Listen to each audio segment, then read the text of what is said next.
Из США доставили гуманитарную помощь для жителей Исфары. В Душанбе идет суд над самым опасным вербовщиком и проповедником идей исламского государства Абу Давуда. Белоруссия рассчитывает на помощь УДКБ в случае вторжения. В Алжире 49 человек приговорены к смертной казни за сожжение мужчины.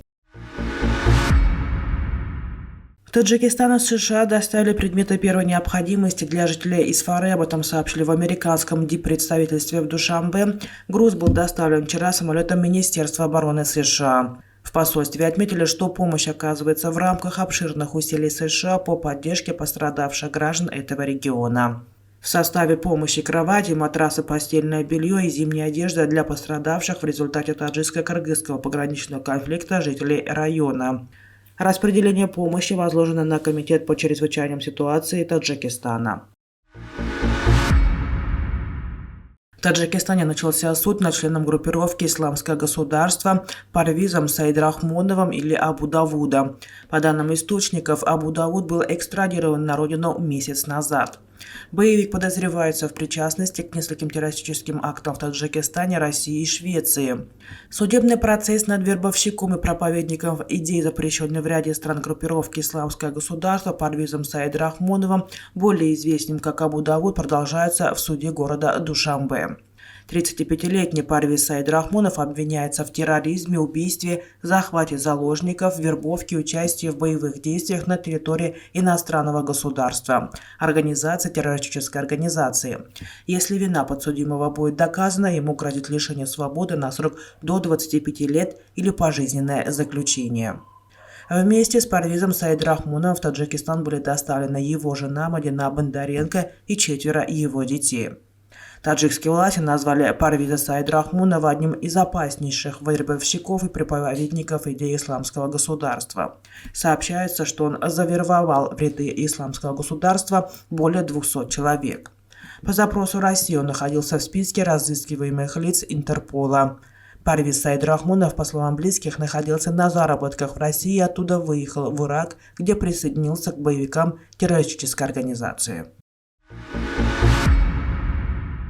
Белоруссия никогда не будет против помощи ОДКБ в том случае, если на ее территорию вторгнется армия другого государства. Об этом рассказал президент республики Александр Лукашенко. При этом, по его оценке, Беларусь обладает достаточным военным потенциалом, чтобы ответить на такие вызовы самостоятельно и в коалиции с Россией.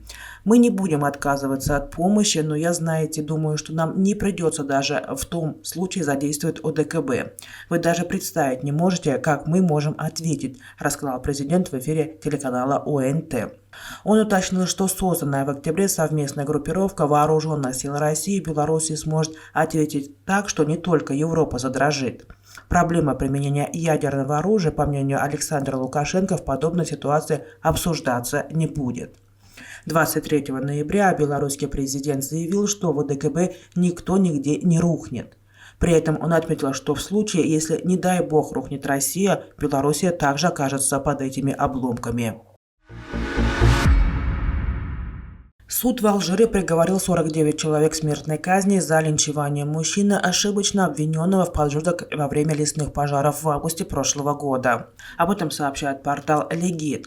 По данным портала Аль-Арабия, еще 15 человек, участвовавших в публичной казни, приговорили к различным тюремным срокам. 38-летний Джамиль бен Исмаил был забит до смерти и сожжен после того, как пришел в полицейский участок, узнав, что его подозревают в поджогах. Лесные пожары в Алжире унесли жизни не менее 90 человек по всей стране.